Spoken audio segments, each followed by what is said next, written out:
You're listening to Cards to the Moon, a podcast about trading cards from both a collector and investor perspective. We hope you'll stick around for the ride as we take a deep dive into the state of the hobby, share some hot takes, hopefully some useful advice, and fun stories along the way. Hey all, welcome to Cards to the Moon. This is episode 73, and I'm Clark from 5 Card Guys on Instagram. And with me is Hyung of Integrity Sports Cards and John, who is Trade You at Recess. Okay, so off the top today, I actually wanted to say a quick thanks to our listeners and subscribers at the beginning of this episode instead of at the end like we usually do, because lately we've been getting our fair share of DMs with some real kind words and positive feedback. So yeah, we just wanted to let y'all know we read each one and we definitely appreciate you guys. You know, like Sheldon and Kevin Leahy, who gave us a positive review this past week on Apple Podcasts. Thank you so much. It definitely helps us get our podcast out there to more people to hopefully enjoy as well. And two, if you haven't read the August edition of the PSA Magazine that's out right now, there's a story in there about Topps Stadium Club Baseball celebrating 30 years. And I was lucky enough to be interviewed for that story, where I once again try my best to give more love and respect to the Stadium Club baseball set. Nice. Definitely give it a read if you can. I was also able to plug our podcast in that story as well. Let's go. Here we go. So yeah, anyway, that was just a quick plug for that. And I don't know, maybe this will help get Stadium Club back from underrated status to properly rated. I don't know what else we can do at this point. I don't think that will happen though, but it's all right. More ripping for us, right? Yeah, for sure. While prices are modest. All right. So just wanted to get that out of the way. Let's get right into the show now with hobby headlines. So besides all the news about the MLB trade deadline last week, there were other sports news as well that could have a potential hobby impact. One of them was Mike Trout being injured again with something that initially sounded scary, and then apparently it isn't anymore. But, then it looks like it's something he'll have to manage essentially the rest of his playing career. So that got me a little nervous, and I started to ask myself, am I still all in on Mike Trout, even if his cards dip a little, right? So I wanted to ask you guys the same question, and then I have a few more names afterwards to see if you're concerned about those players mid to long term, and if it's changed your mind at all, whether you still invest in their cards or not. All right. But yeah, let's start with Trout. Concerned at all with this latest injury of his spine, I believe? Oh man, I'm a little concerned, Clark. Mm-hmm. This is the first time I'm really concerned about Mike Trout. That's what I'm saying. I know. The news came out where it was like, what? And then Trout came out saying it's not as serious as they kind of said, but obviously it's serious. And then it got me thinking. A lot of people started making the comparison with Pujols and Trout. First 10 years. Pujols actually had a better first 10 years than Trout. And then once he hit the age 30, injuries and the production just came to a halt. So I could see, and trust me, I'm very optimistic. I still, no doubt, Mike Trout is, was on pace to be one of the greatest of all time, right? So I do get a little concerned right now, especially at his age and the trajectory of usually what happens, in the second, like Ken Griffey Jr. You look at Griffey Jr.'s, first, 10 years or so, this guy is, hitting 49 home runs, hitting 300 plus, driving in 140 runs. And, from his 30 to 40, it just kind of halted his production, right? And that worries me a bit about Trout's card. I know we talked about it before, how I believe that, even the PSA 10 Trout card would have hit about $1,000, Right. And maybe it can happen now with a lot of people, because I think a lot of the mentality is at with Trout is a lot of people had him as a long-term hold, right? And for the first time, I hear people talking and questioning, is he a long-term hold? And these are serious people that have been invested in Trout, right? So, like, God forbid, I still believe in Trout. Like, he's a specimen, and hopefully he could still be able to, produce. But I mean, you even look at his, stolen base numbers. I mean, this guy has two stolen bases in the last two seasons, coming from 49 stolen base season, and doing that every year for the first 10 years, right? So, for me, I'm still interested in investing in Mike Trout, but I'm also monitoring prices to see how low it can actually go, because I think this is bad news in terms of the investment portion for Trout. So yeah, I'm pretty concerned. Okay. I know nothing about costovertebral dysfunction, if that's even how you say it. So I decided to read up on it. And a surgeon at USC was saying, costovertebral dysfunction is not something that requires surgery, can be resolved in a matter of weeks and maintained with exercises and physical therapy. No, I don't think it's career threatening. Once the inflammation in the joint goes down, he'll be able to return to full activity. And that's talking about Mike Trout. So that certainly sounds positive. But whenever you're talking about the word dysfunction with spine or back, something he has to live with, something that he's going to maintain for the rest of his career, that all sounds scary and not good and not ultimately positive. So I'm with you guys in that, it sounds like it's not a big deal, but at the same time it does, for the first time, give me a lot more concern or caution before really spending some kind of money on Mike Trout.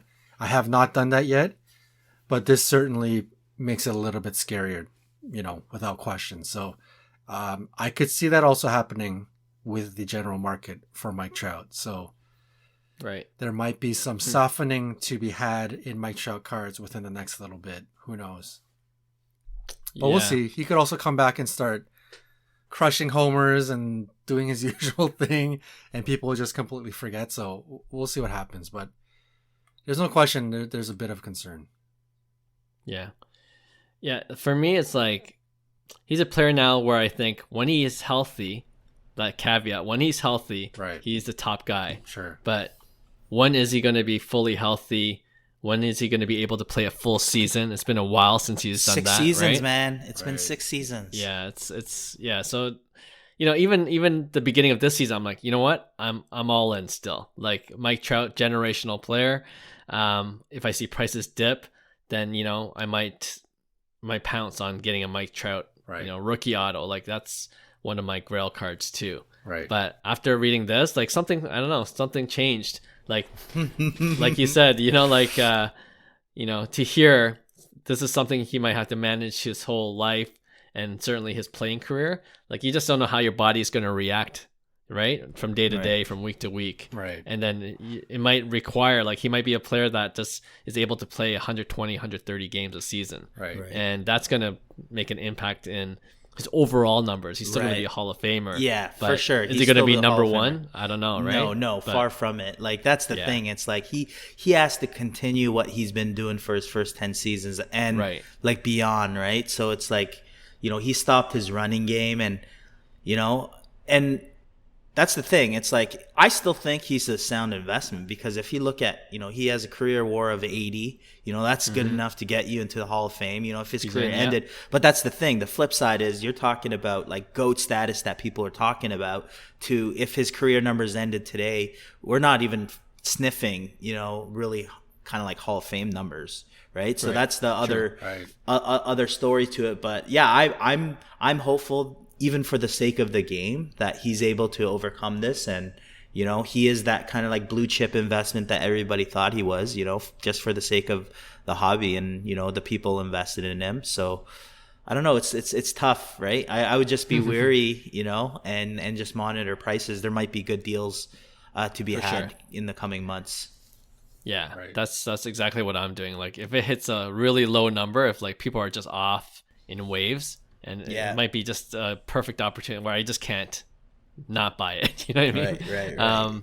But right now, at least, it certainly made me think about maybe potentially investing in other GOAT players than Trout right now. You know what I mean? Like there are other players I'm looking at more now than Trout. So, okay, that was a big one. Like I said in the introduction to this segment, I want to kind of pick other players that we might think of similarly, where we were really confident in at one point or another, and then now we're like, I don't know. Maybe we have to rethink it. So I wanted to pick an athlete from each major sport. We'll go to basketball. Kawhi Leonard, he was a Toronto darling when he brought home the championship for us. Even when he played for the Raptors, he was on load management, the infamous load management, and since he's been with the Clippers, he hasn't been healthy full season, torn ACL last season or the season before that. So that's a serious injury. Kawhi Leonard, I don't know if you were ever really in on him, but how about now? If you had a chance to buy his rookie patch auto, he looks pretty good right now. I don't know if you've seen him. He's been working out. He's been playing some games at UC Santa Barbara, some games, and it made me think of Klay Thompson a bit. Like Klay Thompson had an ACL that he was gone for 2 seasons or something like that, and he came back pretty strong. So I'm realizing, guys like Acuna going through these ACLs, it's different than it was 20 years ago. So I'm, hoping that he comes out hot with the Clippers, and I think there's some buying opportunity because they might be a contender, and it'll be interesting to see if he bounces back. If he left off where he was, I think there's a lot of room in his prices to grow for sure. Okay. Look at Hyung scouting basketball. Damn. I know. You know what? Because I've always wanted Kawhi cards because there's like the Tiger Prism that we are always after in the Raptors jersey that was just like hanging out for like $400. No one's even touching it. It's like, it's like, so I don't know. I'm a bit of a Kawhi fan, I guess. I don't mind collecting him. Yeah, it's all right.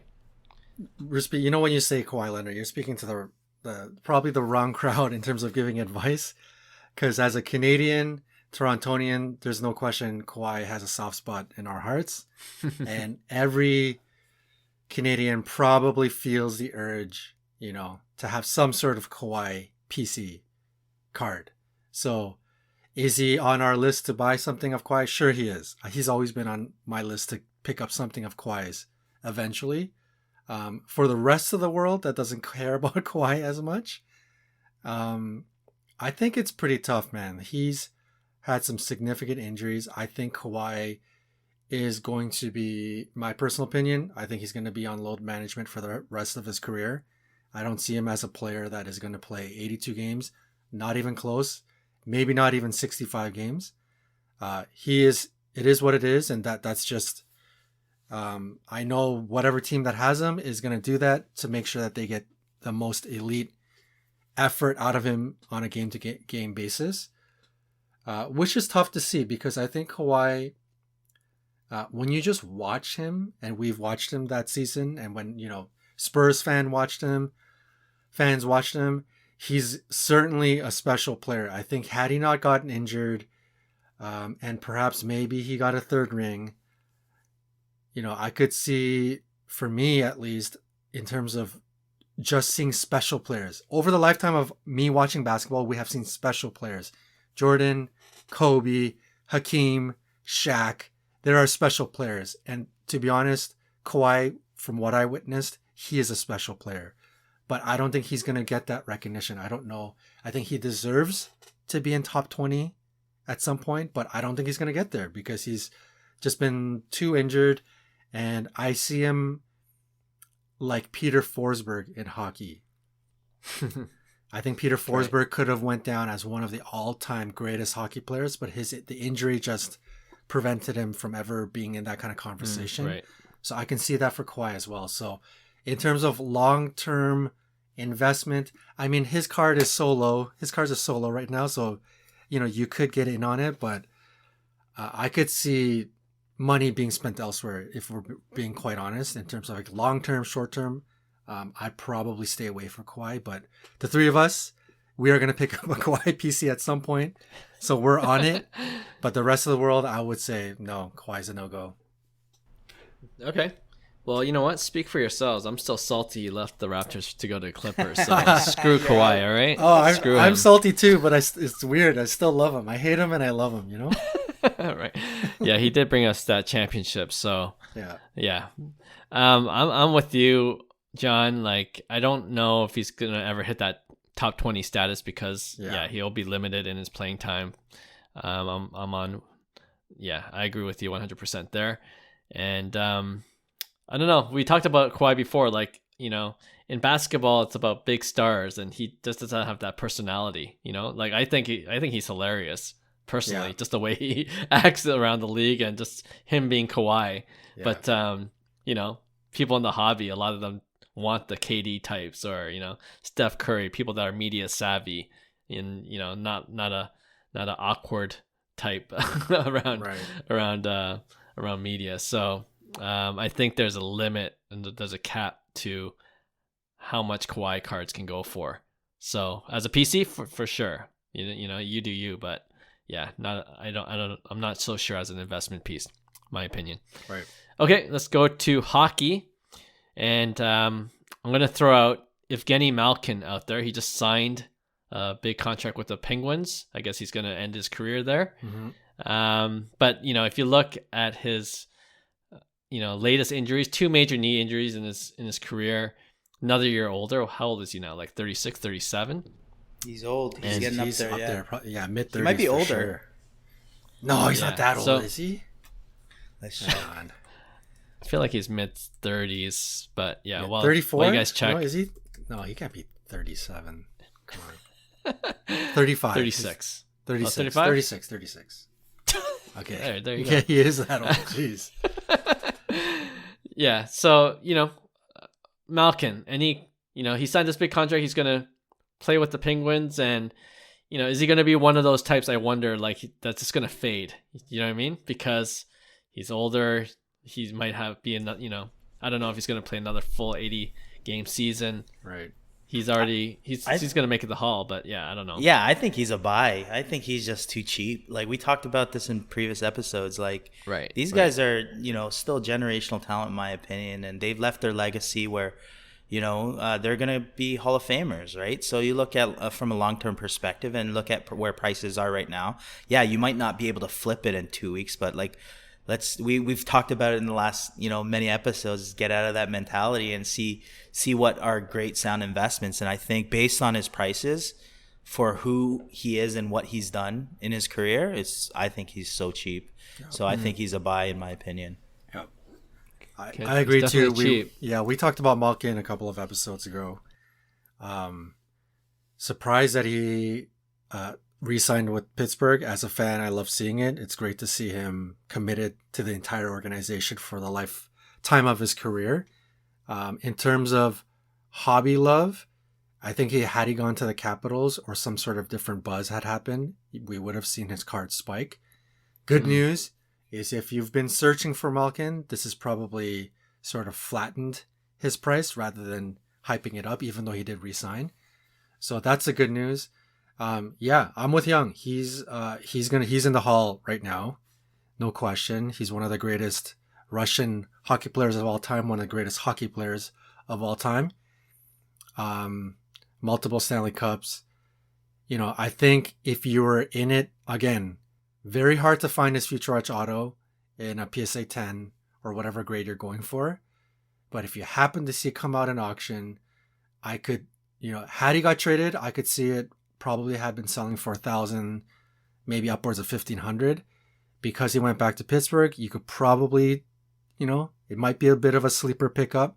I think the last one sold for like $740, which was a steal.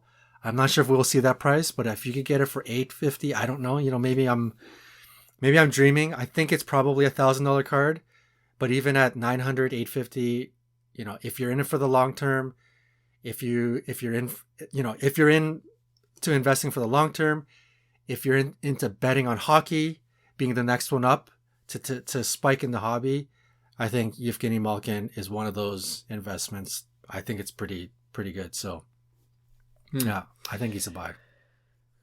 Yeah, I'm not sold. To tell you the truth, like he's in the Hall, but like people have short-term memories, right? They're gonna remember his last 3-4 years of this contract. He will be 39 if he completes the Finishes contract. it out, yeah.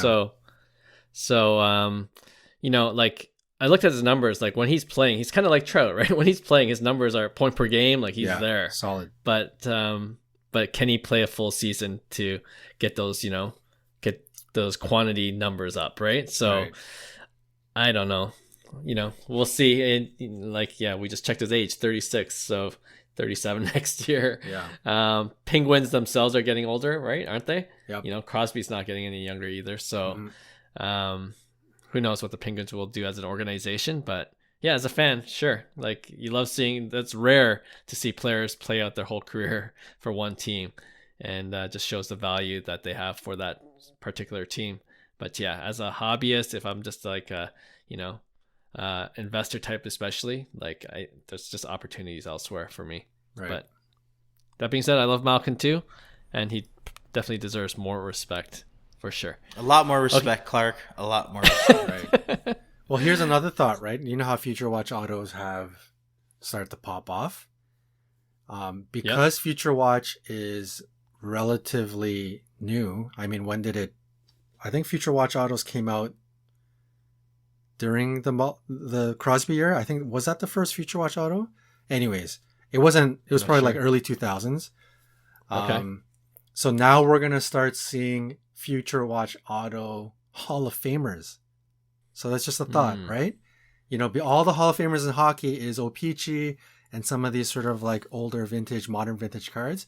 But Future Watch has been the sets to collect. And now we're talking Hall of Famers within Future Watch autos. Could be something to think about. Right. I like that. I like that take. Yeah. Interesting. Okay. Let's wrap up this segment with a football player. This is a little bit different. It's not really an injury concern. Kyler Murray. And I don't know if you know the news on Kyler Murray. He's just, I can't remember. He signed a huge contract, I think, over 4 years as well, with the Arizona Cardinals. And there was this fiasco in the news where apparently in his contract, there was an independent study clause, essentially making sure he did his homework and, you know, almost treating him with kid gloves, you know, despite being a top tier quarterback in a professional league. Right. And I think at the end of the day, the news got to Kyler Murray, and the, you know, the Cardinals organization didn't want to deal with the headache of this story being out there. So they took away that independent study clause from their contract. Crazy, right. Yeah. But then I feel like, I don't know, is the damage done? Like he just signed a huge contract with this team, and they're kind of off on the wrong foot. And, you know, even if you remember over the summer or several months ago, there was a point when he was negotiating with his contract, he kind of deleted everything Cardinals related on his Instagram feed. So there seems to be like this, I don't want to say bad blood, but yeah, kind of, it's not all rosy between Kyler Murray and the Cardinals. So do you think something like that plays out like negatively? Do you know what I mean? Where, I don't know. I don't know if it might. I don't know if it'll play out negatively per se, because I think at the end of the day, I don't know why they put that clause in. I guess he's John was mentioning before, he was like some serious gamer or something, or something like that. The report, yeah, or something like that, right? So, I mean, for me, it's tough to begin with. He had a great season last year, and we talked about like these rookie quarterbacks who really haven't established much in their careers yet, and it's still young, right? So I think a lot of people were off Murray last year, but then he's had such a great year last year that people are like, hey, now he signed this big contract and this whole controversy.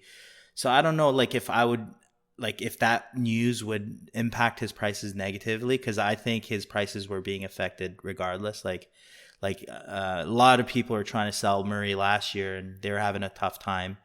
So I don't know. Like for me, I'm off personally the younger quarterbacks. I think, you see what happens with Mahomes, a guy who's won, some brass and rings, and look at the trends on his prices, and what do you expect from, guys that aren't as talented as Mahomes? Are you expecting prices to go, bonkers? But like for me, realistically, I'm off of him at least until he accomplishes, a little more in his career. Yeah, that's fair. Yeah. I think it is some cause for concern. I think between Kyler Murray and the organization, not really that big of an issue, to be honest. But as a hobbyist, and somebody, if you're just studying Kyler Murray as like a human being, I'll probably be a little bit more cautious, because in general, I think hobbyists, or if you're going to invest in a player, you like to see like character stuff, right? You like to see that, number one, he's a leader. He's like a film nerd in the studying film like 24/7, like a nerd of the game, working out like crazy. Like that's the kind of stuff you like to hear about a player that you're like investing into, right? And if you hear things like independent study clause and he's addicted to video games and blah blah blah, this and that, it is, to be honest, for me personally, it would be a cause for concern in terms of what I think about Kyler Murray and how much money, or if any, that I would spend on the guy. When I think about hockey, video game issues amongst, this younger generation has been a big issue, actually. Most of the teams keep it hush-hush. But I've heard rumors, and again, just rumors, but I heard like Patrick Laine was one that was affected by video games. There was a player in Vancouver, one of their high draft picks. I think he was like 8th overall. Oli Ulevi. I heard he was like, it really affected him, right? Because you can imagine these guys, they're required to be on like high functioning, tip top athletic condition, certain diets, certain amount of sleep. And if you're supposed to be going to bed at 10 o'clock or whatever curfew you have, and these kids are going to bed at like 5, 6 o'clock in the morning playing Fortnite, you're waking up at 7 o'clock to go to practice, and then boom, you're destroyed, right? And then you get your midday nap before game, and you're never in that peak physical form, and it just ruins. I heard that was a big issue amongst a lot of these kids coming up in the NHL. So I think, that's the stuff that I personally don't like to hear about before spending hundreds, maybe thousands of dollars on a player. So for me as a hobbyist, hearing this kind of stuff, it'd be a bit of cause for concern for Kyler Murray. Interesting. Yeah, I'm not sure how I still feel about it, but I think the best thing Kyler Murray could do, obviously, is to shut up his critics, just show what he can do on the field, right? And I'm optimistic that he will. And another good season, I think he'll be on the right track. But I'll give him the benefit of the doubt in this case. All right, we'll see what happens. Hopefully for the injured players, they do end up staying healthy, and Kyler, show everyone what you got this season. All right, let's move on to our next segment, and it's another round of underrated, overrated. And this underrated or overrated segment is the grading edition, okay? I'm going to give you a list of 4 different types of grades from 4 of the major grading companies, and you tell me if it's underrated or overrated. All right, so let's just start, and it'll make more sense along the way. Okay. BGS, all right? BGS slabs with no subs. Oh, underrated or overrated? Underrated. Oh, how could this be overrated or underrated? Do you think there's value? I hate it though. It's trash. I hate it. Why don't you just pay for the subgrades, man? Yeah. You don't think there's any play? There is a play. You know what? Like the old me would have cracked that bad boy out, right. Hoping for like a true gem 9.5 if it was a 9.5, or if it was a 9, hoping for a bump. Right? But no one these days, it's like, man, you might be stuck with it because, they've been downgrading lately a lot. It's like a 9.5, old 9.5, that's probably an 8 today. Yeah. Right. So I don't know. I don't know how to say this. I don't like them. So I guess you would say it's overrated. I guess so. A little bit. You know, I used to like them. I used to think they're underrated, but I think they're overrated now. Get the subgrades. Pay the extra money. Stop being cheap. So I'm just saying there must be a reason why they don't. You know, maybe they just kind of examine the card themselves. Oh, and it's you think cheaper. It's a cost play? It's a cost. It's like $10-$20 cheaper, so to not get subgrades. Oh, okay. Some people, just Come on, want to stop do the being flip. so cheap. Yeah, Right. they make Don't the extra... do that, man. Don't do it. Just sub with CSG or something. Don't do that. I did crack remember those 1986 the Michael Jordan, the promo cards? Yeah. Promo cards? Yeah, the Nike promo. It Oh, yeah. oversized card. That's right, the Nike. We did. Yeah. I did get a 9 with no subgrades, and then we ended up crossing that to get subgrades, and it was worth it because obviously the value with subgrades they ended up being decent. Right. Like it was a 9 sub with decent subgrades. So yeah. it ended up becoming a bump, like from what it was worth at that time. Sure. Obviously the prices crashed, but yeah, there are advantages. I've seen it before. I've seen, so just throwing out there. Yeah, I could see why people might say it's underrated because no question there is a bit of a crack and resubmit play here because the no sub BGS card goes for cheaper than this, even if it's Min Gem, like a Min Gem 9.5 with a no sub BGS 9.5. That's a Min Gem. It's the same card, but the no sub version probably sells for a discount. So no question there is a crack and resubmit opportunity there. But if you've seen Lamine James's latest IG post, he hand delivered a whole bunch of cracked subs at the National. The dude spent $7K. He got not one crossed over properly. Oh my god! Wow. Literally $7,000 on a whole bunch of PSA. They just come back with the label saying, min grade. Felt so bad for the guy. Oh man, brutal. Man, that sucks. Whatever. He did it for the content. Yeah, he did it for the content. I salute you. Win-win. Yeah, good on Lamine. So we don't do that, okay? Yeah. So that's a warning to those that want to play that crack and resubmit game. So I'm gonna say overrated. I hate it, man. Like anytime I see it, I just think of the person who subbed that thing. Like, why didn't you just pay the $10 or $20 or whatever? Like, are you kidding me? It's garbage. I don't like it at all. Overrated. All right, I think it's overrated too, but I think it's I didn't even think about they didn't want to spend that extra $10, but I feel like there must be something wrong with one of the subs, and they're like, oh, I'll just get a slab BGS, so I don't trust it. That's why I wouldn't buy one and to crack and resubmit. There was one time this is how I remember. There's a guy who somebody posted a 9.5 without subs. They're like, why didn't you get the subgrades? Right. He said, I didn't want to pay the extra money. That's exactly what it is, for sure. They're just being cheap, 100%. Yeah, that stuck with me.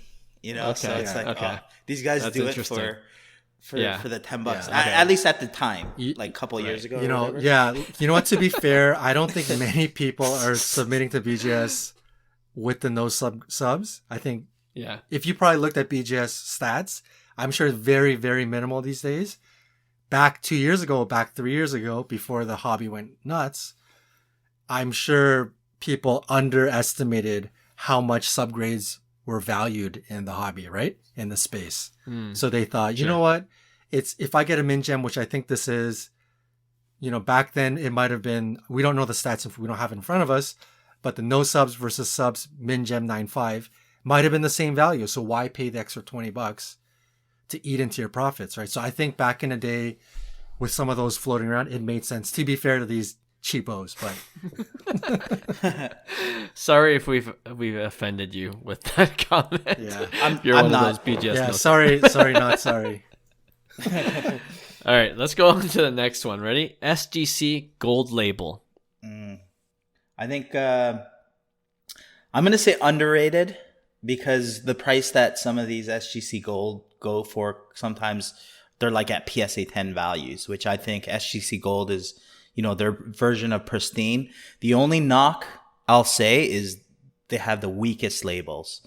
Like, give me a little more gold on that, that label, not just the outside trim. You barely know you have a gold label at times, right? So that's the only knock. But I think from a price point perspective, sometimes SGC Gold labels go for way cheaper than they should, and there's extreme value. So I'm going to say underrated.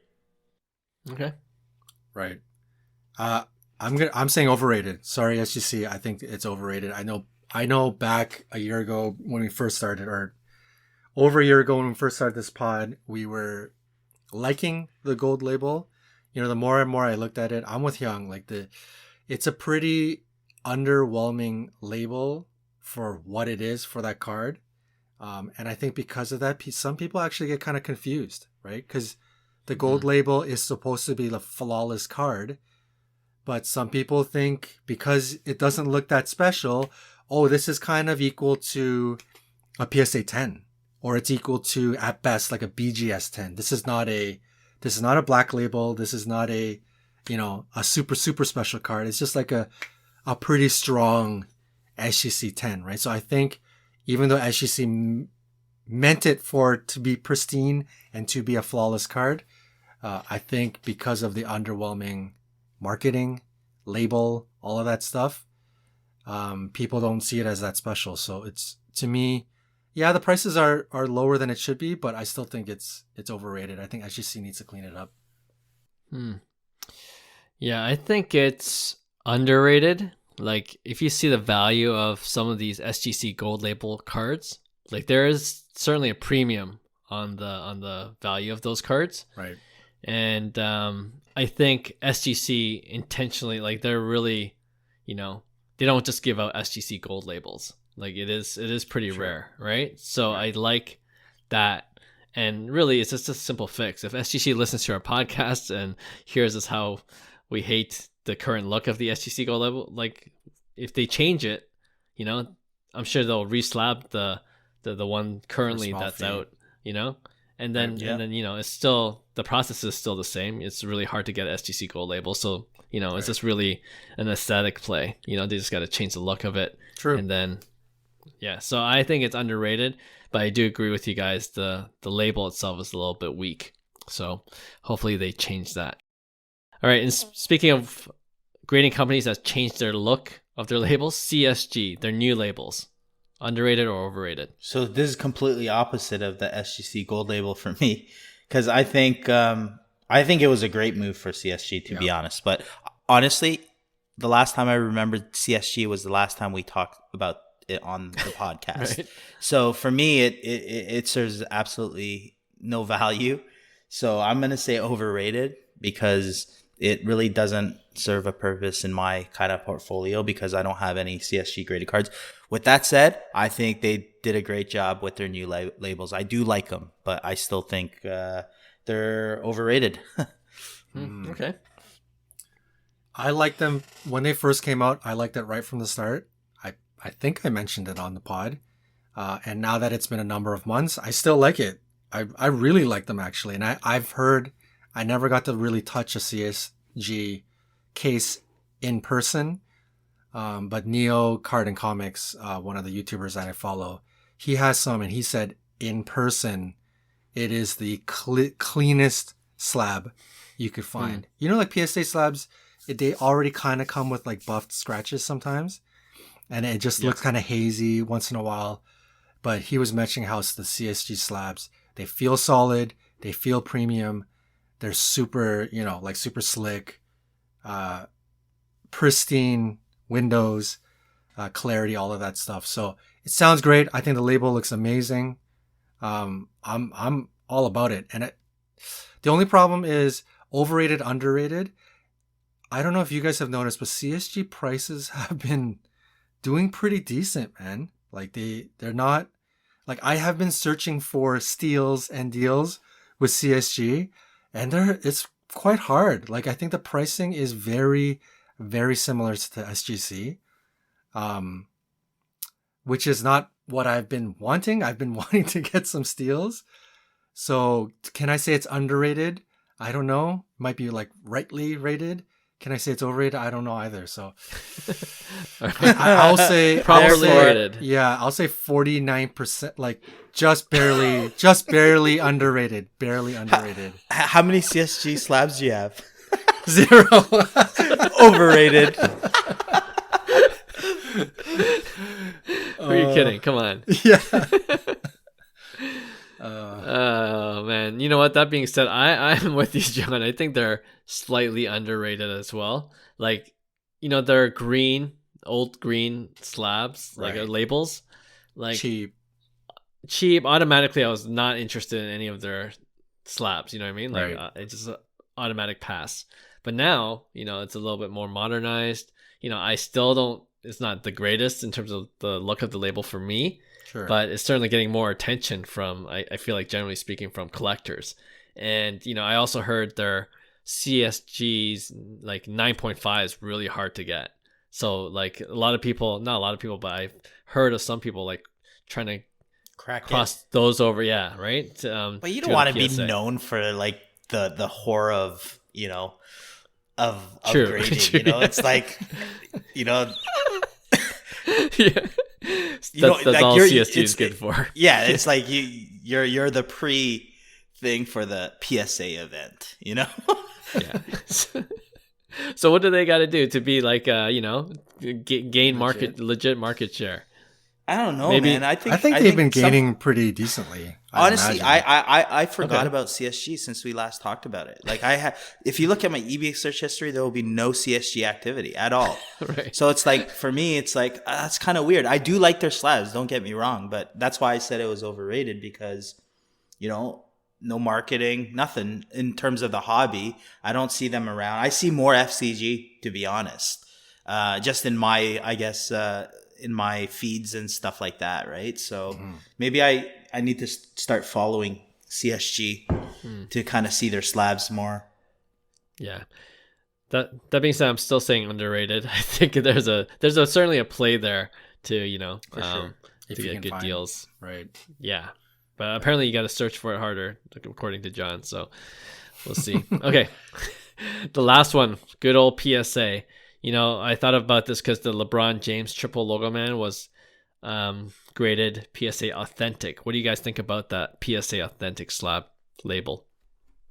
Oh, I don't think we could just, since you're in the article, I don't want to, bash PSA now, and just say they're overrated. But going back, I think PSA Authentic is actually is needed, and I don't mind a PSA Authentic because, I respect that, why people do it. Obviously, it's not good enough for a good grade or a decent grade in that card. But I think it still serves its purpose in terms of some cards. In terms of some cards, they're not worth grading, but you want them authenticated in terms of it is a real card, right? So it's like, it doesn't necessarily have to be graded. There could be, there's cards that have creases at the back from manufacturer, and it would probably grade like I don't know, these days, like a 2 or 3 or something like that on a modern card. It's kind of like, I don't know about that whole look. So it's like, for the price that, some of these authentic slabs are, it goes back to the kind of like, buy what you love and buy the card instead of the grade. And if there's a card that's unaffordable, for instance, an authentic slab is a perfect kind of like, a viable option to still enjoy the card that you want to target without, going crazy on like a PSA 10 or even like a PSA 9 that you have to spend an arm and a leg, right? So I'm going to say underrated. Okay. Even though I think PSA is overrated as a whole company. there's Hyung's weekly dig. And I still say, I just sent more cards to PSA. I'm telling you, it's like, it's a trap. Speaking of labels, BGS lucky we're not talking about their, hey guys, here's a new label. Just kidding. Right. Fiasco. Oh yeah, we didn't talk about that actually. Yeah. Yeah. I PSA Authentic, I think it is underrated. I like it a lot. But it's for a specific play, right? Like, you're looking at very rare, highly desired cards that should go into a PSA Authentic. We're talking LeBron James rookie gold refractor Authentic, right? Probably gets a PSA 7 or a 6. You put it in an Authentic slab, and I think it has high appeal and value. Another great example is Hyung. Remember I told you to follow that the Wander Franco. It's still sold for so Dude, much. crazy! It's sold for like just 10 over Gs. 11K or something like that. Anyways, if people have been watching, this past week there was a Wander Franco Bowman First Auto Gold Refractor, Authentic, not in any kind of slab, but it was being sold raw, and the one caveat was the back had a full-on crease, as if the card was sort of like bent in half and then re-flattened. Really bad crease on the back. But that, I was telling Hyung, like, if you can get that card for very cheap, that is a play where you pick that up for cheap and put it in an Authentic slab. And I think you would... Auto 10. Authentic Auto 10, or even if you didn't even want it the auto, just Authentic slab, I think that card would do really well in auction. So I thought that was a great play. So these are the type of cards we're talking about. It's not, you don't do PSA Authentic obviously on some crap base card, but big time, high valued, monster, highly desired cards. I think it's a great play.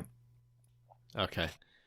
You know what? I was going to say it's overrated because, I do see PSA Authentic on like modern cards. You know what I mean? Right. So it's obviously the seller or the collector thought it wouldn't grade well enough, right? So, but yeah, I totally agree with you guys. If it's like a highly desirable rare card, it definitely serves a function. So in that case, underrated. So I guess it depends on the card, but yeah, and that's why for the triple logo man, I had no problem with the PSA Authentic label on that. Right. There's only card. One of them, right? So it's like, who cares what the grade is at the end of the day, right? Yeah, exactly.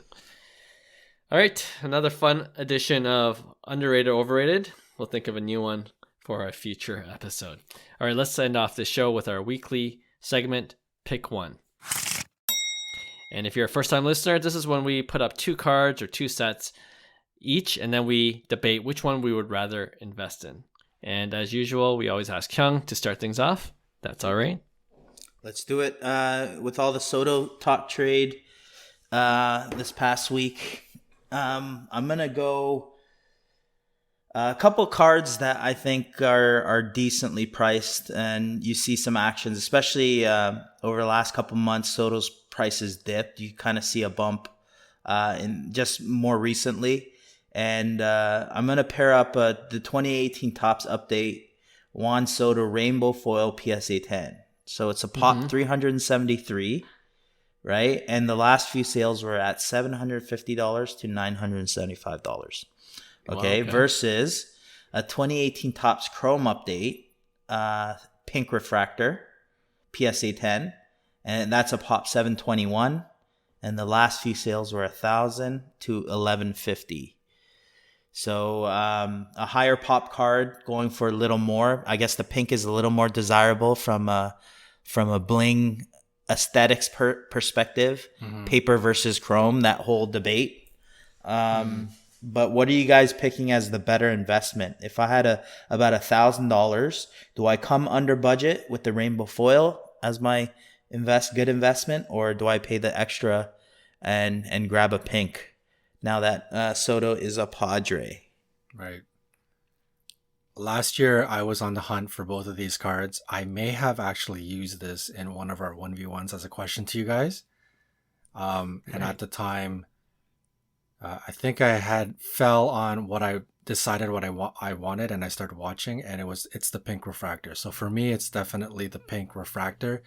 I think the pricing is close enough to justify going upwards, especially, they're both awesome cards. I think they're both great buys. We're talking long-term, short-term. They are Soto's flagship image. There are not many variations that you can get, and these are the 2 entry variations. The chrome is double the population, but it's chrome. It's shiny. If it's going into your PC, it looks beautiful. So it's the pink for me, and they're super liquid. So I think you can't really go wrong. But me personally, I think if both kind of go up and down, and I see both as very similar. I can't say I think the rainbow foil has more potential than the pink or the vice versa. I think they're both very, very equal, and they'll go up in ratio very similarly. So if that's the case, I'd want to buy the one that I like staring at as a PC card. So it's going to be the pink refractor for me. Interesting. How about you, Clark? I'm going to go, man, I do recall this being a pick one before, and I can't remember what I chose. I feel like I chose the pink chrome refractor the first time. I'm flipping. I'm going with rainbow foil this time because, I don't know, like, maybe it's hanging out with you guys. Like, you know, when I first started collecting, I'm like, chrome, you know, the shiny thing's always better. But have more appreciation for paper products. Yeah. OG, you know, OG paper. OG, and if they're, you know, and with the rainbow foil, you know, it's just harder to, in my opinion, get it in really good condition. So if it's a PSA 10, 100%, right?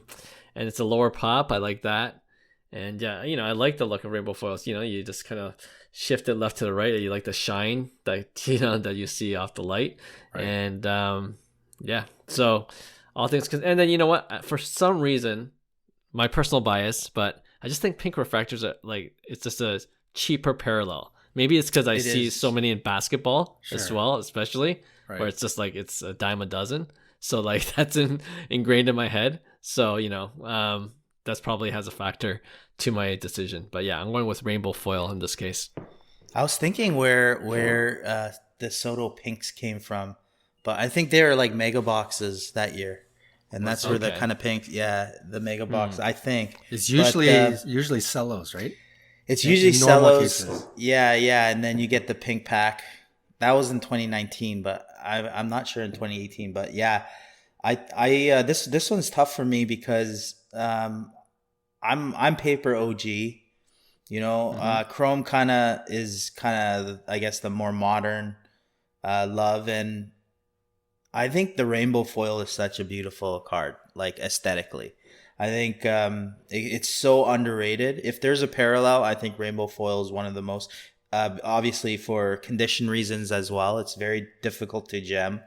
And at the price point, lower pop, you know, I'm buying that rainbow foil PSA 10 Soto and a box of Stadium Club for under the price of that pink. You know? Yeah. Slam dunk. Easy. All right. Hyung and I win. John, sorry.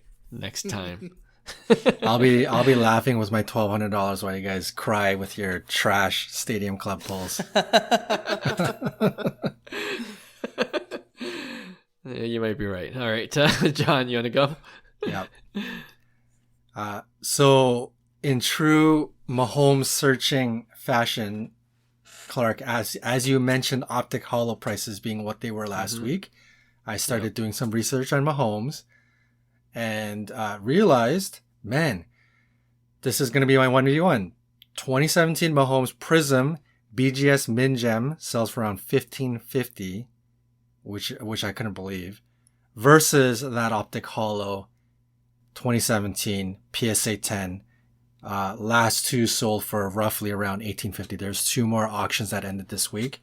They're right around $1,850. You might be able to predict optic hollow might drop a bit more, but that also means maybe the BGS Min Gem falls as well. But anyways, regardless, Prism BGS 95 Min Gem $1,550 versus the optic hollow at $1,850. PSA 10. I can go on this one first. Yeah, for some reason, and I think this is going to be an easy one for me because it's just really a play on the look of the card. I'm still a huge fan of the optic design. You know, you can actually see his face, and versus the helmet. The helmet, you know, it could be anyone under. No, it's and you know, like the Prism. I guess I don't know why, but it's certainly a bias of my own. Like with silver prisms, I just like it in a PSA 10 slab. right? And Sure. and the Optic Holo, the price seems to be right, and it's in a PSA 10. And I think in a previous episode I mentioned, with BGS, like I'm still a fan, but I'm hedging my bets, so I'm like only looking for true gems at this point. So yeah, you could get the certain discount with the min gem, Yeah. but I'd rather pay a little bit more for the true gem.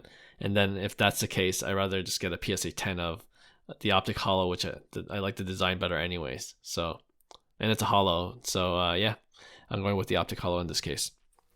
Yeah, good point. I'm gonna agree with Clark because that Optic Holo PSA 10 looks amazing, like eye appeal, and I think it would have been different if it was a true gem, because I think Prism's Prism is still king, but Yeah.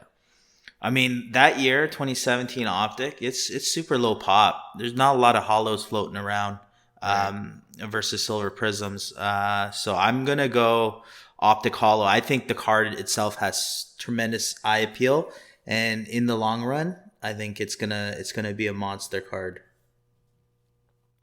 As much as I like Mahomes, football for me in general, I view it as a stepping stone to something bigger eventually. So whatever football play I make usually is in the form of a short-term play.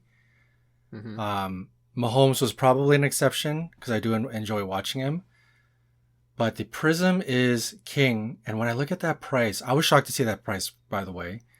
PSA 10 goes for, what did you mention last week, Clark? Like 3,800? Yeah. I think min gem BGSs have been fallen to like 50% or lower. And this is one of those cases. It's extremely low. We're like talking like 35% of the PSA 10. If and when Mahomes rebounds, and again, I'm looking at this as an investment for me to make some money on, to use it as a stepping stone to a bigger investment. I don't know if I've ever recommended BGS 95 Min Gem on our podcast, but I think this is a situation because the Prism is king, and that is a big time card, and we're talking Mahomes here. There was no base, right? This is Prism. It's Prism Silver, right? Right. True. So Prism Silver, lower population. If and when Mahomes bounces back, his cards start to come back. It's going to be that card that leads the charge. And I think a Min Gem will have good, I think it'll be liquid. I think it'll have really good trade value. You'll be able to put it into something very easily. So I like the play better. As much as I personally want the Optic Holo, if I'm really being real with myself, I think it's a really great play. So I'm picking the Prism BGS 95 Min Gem. Yeah. No, fair point. Definitely could see that side as well. Yeah, good one. All right, we'll end off with my 1v1. So on one side, I got the Mike Trout 2009 Bowman Chrome base rookie auto PSA 10. I think last sold for about 20,000, right? So it's a grail card for a lot of people. And on the other side, I got Stephen Curry Topps Chrome Refractor, numbered to 500, PSA 9, and it sold for a bit more, 24K. And the reason why I'm asking this is because of our previous segment where if we're really concerned about Mike Trout, are you willing to spend the 20K for a PSA 10, right? Wow. PSA 10, his iconic Bowman Chrome rookie auto. Or would you pay a little bit more, because you're a little bit concerned of Mike Trout's career trajectory for like a Stephen Curry, another GOAT type card, Topps Chrome Refractor, PSA 9? You know my answer after what we talked about earlier today. I'm very weary on high-end Trout cards right now. I mean, that PSA 10 is a monster card, though. Mm-hmm. So it's tough, but so is that refractor, right? I honestly think, man, if this was probably in May, I'd probably say the Trout. But I'm going to have to go with the Curry after all this discussion today. Just stay on the safe side, Like, I think I would be very stressed if I drop 20K on a Trout with a lot of uncertainty right now. So I'm gonna say the Curry Topps Chrome Refractor, numbered to 500. PSA 9. Okay. PSA 9, yeah. 20K is not our wheelhouse. It would be like absolute grail hunting for us. And if that's the case, I've mentioned it before, and Will kind of mentioned it as well. I'm not a big fan of like a lot of the older Bowman first images, like Acuna and Soto looking like they're playing t-ball with these giant helmets and stuff. Like I'm just not. And then we're talking. It is a PSA 10. I'll give it that. Pretty awesome.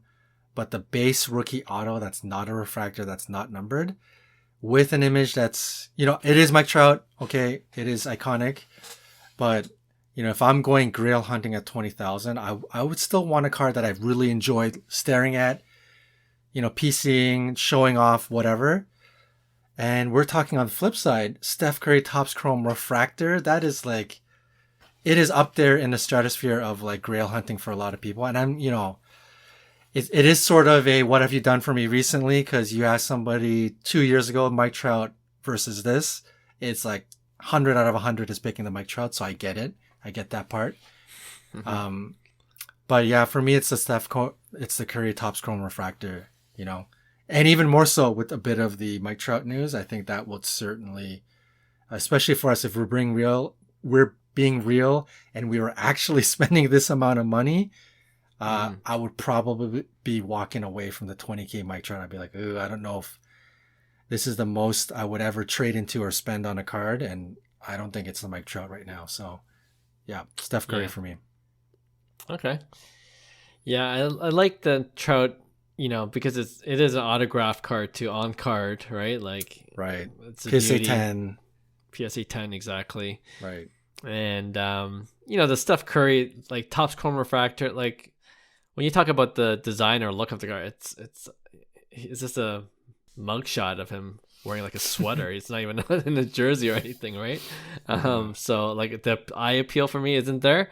But that being said, like I think the injury concern we talked about earlier in the show is playing a definite factor for me, which is why I put this to test. So it's going to be a sweep in this case. But man, if Trout is healthy, like he is able to manage it well, and he does play 100.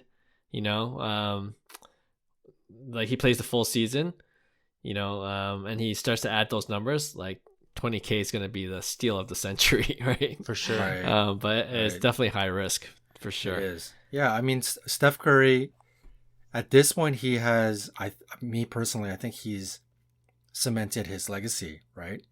And Trout, a lot of his pricing, even at 20K, GOAT status is already baked in. And now for the first time, we're saying, oh boy, like, is he actually going to play out this GOAT status? We don't know. And he may not even win ever at this point, right? So I think Steph Curry, he's cemented his legacy. And at this point, I think he has a chance to go higher than that. If he wins another ring, if he wins 2 rings, we could honestly see Steph Curry's name being in a conversation above LeBron James, as much as that delights my ears to hear that. LeBron hater. But I'm not joking. Mark my words, if Curry wins like another 1 or 2, we could see some of that conversation happening. Nuts. So I think that the ceiling of like Curry's cemented status could go higher versus Trout. It's looking really risky right now. So that's another angle on it. All good. I like it. All right. With that, let's end off this show. We did give our shout outs at the top of the show, so I don't have to get into it again. But yeah, thank you so much for listening to our podcast. We've been doing it for over a year, and we're definitely appreciative of everyone listening, subscribing, following us. So we'll be back with a new episode next week. See you then. Bye. Hey, thanks for listening to Cards to the Moon. We'd really appreciate you subscribing to our podcast wherever you listen to your podcasts. And you can also connect with each of us on Instagram at 5cardguys, or you can follow Hyung at Integrity Sports Cards, or John at TradeU at Recess. You can also check us out at 5cardguys.com. Thanks again, and hope to connect soon.